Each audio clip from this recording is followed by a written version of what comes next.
Alright, I'm going to talk about ADHD, which is Attention Deficit Hyperactivity Disorder. So what is ADHD? So it's a chronic condition where you may have trouble with not paying attention. You may be very hyperactive, which means you're just moving around a lot, have trouble sitting still. And you can sometimes be very impulsive, which also means maybe you just blurt out something without thinking, or you jump up and do something without thinking. But what we want to talk about is what it's not too. So ADHD is not because you're lazy. It's not because you're not motivated. It's not because you're not intelligent. You are smart. It's not because of that. It's not because you are disobedient or selfish. So the teaching strategy that I'm going to talk about for in the classroom you can do is, I call it hands-on learning. So hands-on learning would be experiencing something firsthand, using your hands to do something that you're teaching your students, you're going to use your hands to do. So I like to say do, don't tell. So do something instead of just telling them. So it could be acting out a story you just told, or acting out anything. It could be anything, just a story, or even if you saw a movie or something you want to do, you could act it out along with them. You can also build something with your hands. If you're teaching about something that maybe they constructed something or they put something together, you can do it yourself, and so they learn that way. Also in this picture you can see they're sorting out blocks into the right colors. They're also using their hands instead of just saying this is a yellow one, this is a red one, this is a green one. They're putting it into the right colored cups. That's another way of doing it. The other thing with hands-on learning is that you're physically moving, which is good for kids with ADHD because they might have trouble sitting still for too long. They like to be able to get up and move, and that helps them pay attention. And it makes them focus on what they're doing.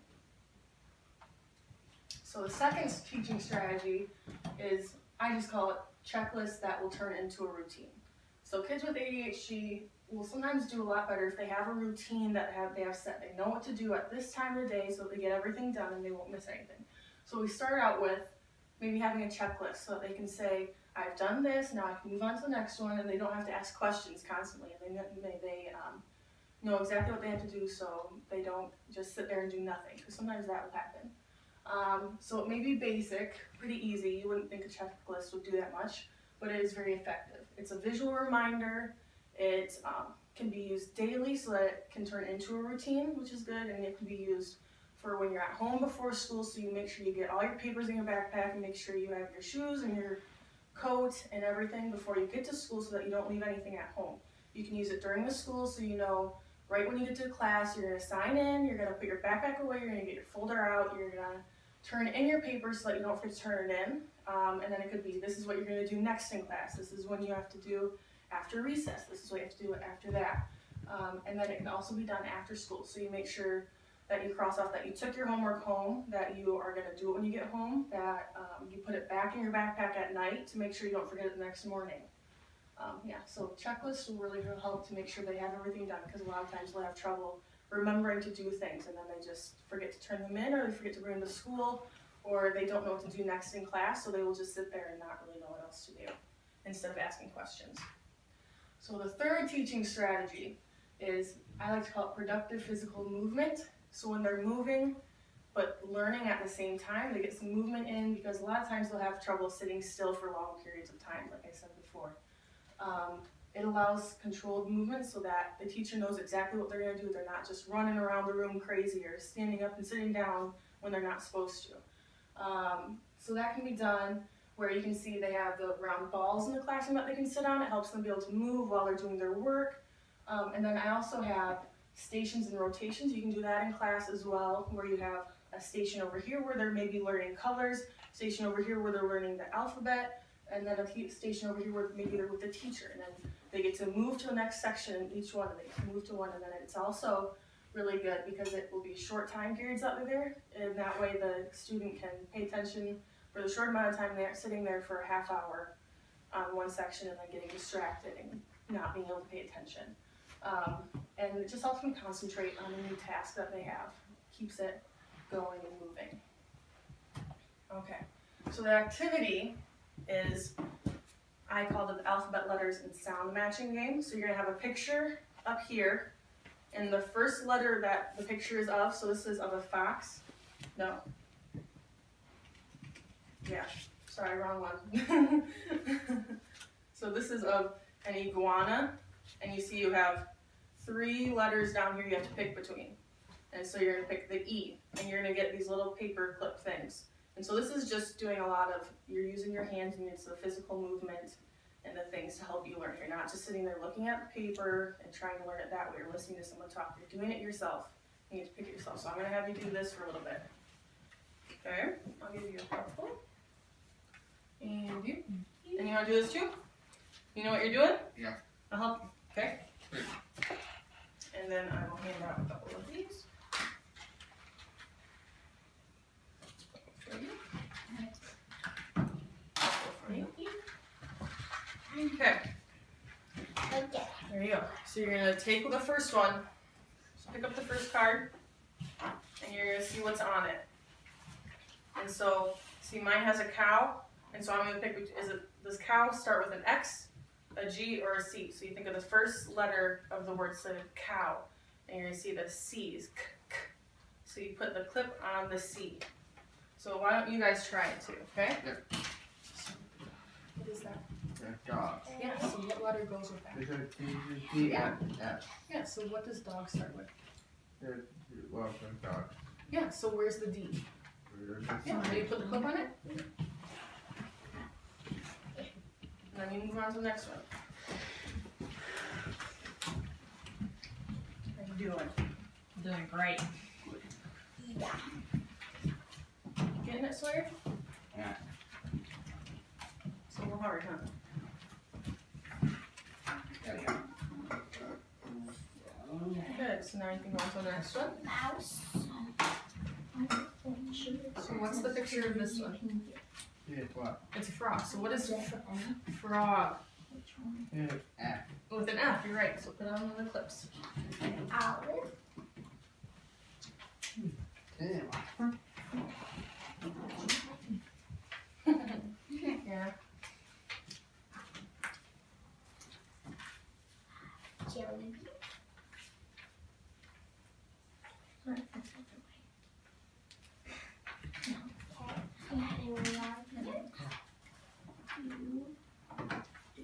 I think that's out more too.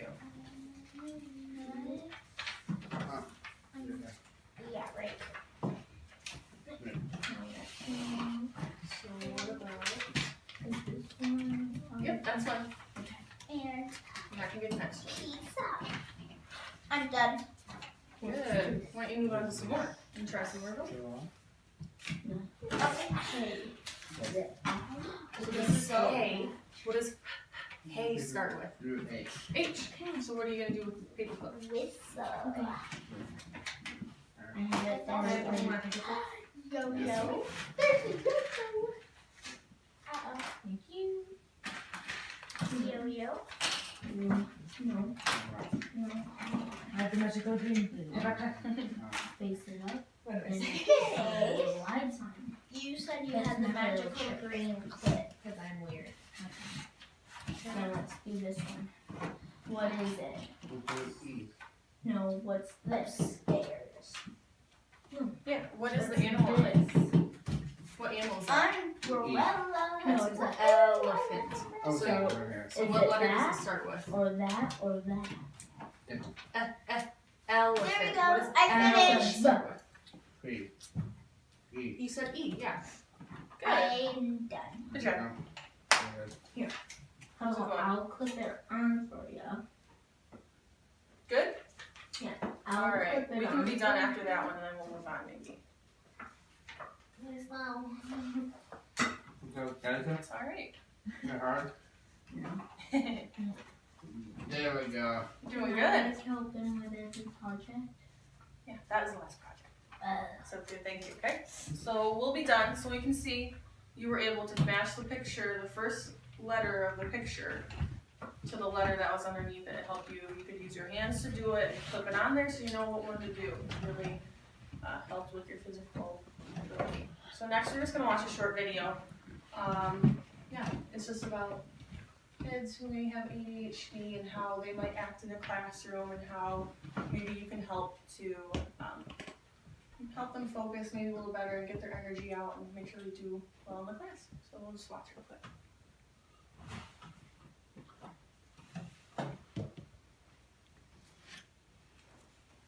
Might be kind of quiet, so we have to talk quietly.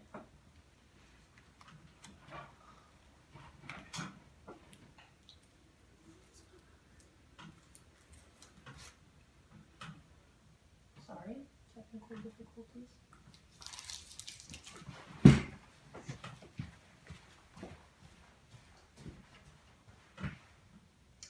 I'm coming to help you.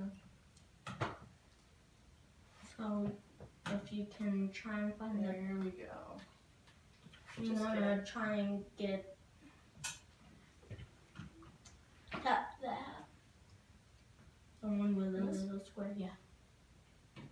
Just a second. I think I need to. The screen is frozen. I went first. And how it's like Oh, there that. it goes. Good. Now we got it. Okay. You can go sit down. Thank you. Okay. There we go.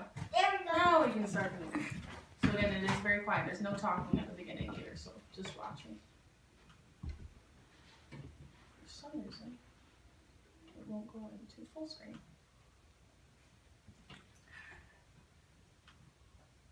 I have this at moment, it won't like go to full screen. Alright, well maybe we'll just watch it like this then.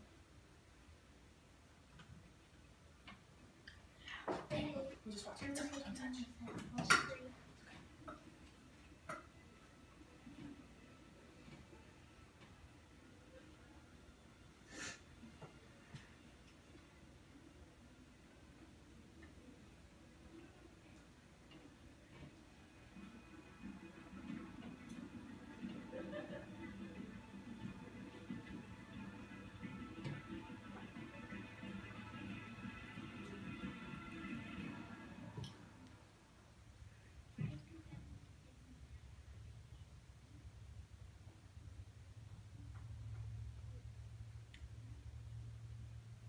We can accommodate your students by formulating plans that minimize distractions, being sure you're organized, and being flexible with student needs.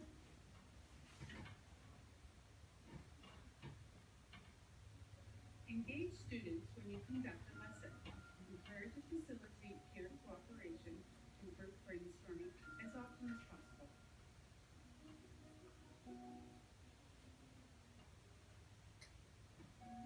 Intervene immediately when you notice problems arising or escalating. Try to foster a classroom environment where problem solving is modeled and enforced.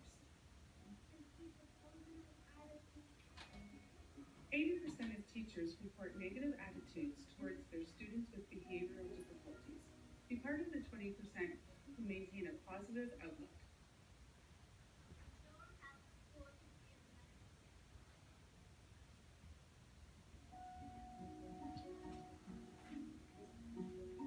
Okay. So you could see at the beginning he was kind of having a hard time sitting still and paying attention to what he was supposed to be doing and looking at other people, talking to other people. So there are just some things that may happen with a kid who has ADHD. And then it also talked about all the different things you can do to help him in the classroom. And so I just thought that was a really good video to show. So thank you guys for listening and helping me out for this. And that's it. Thank you.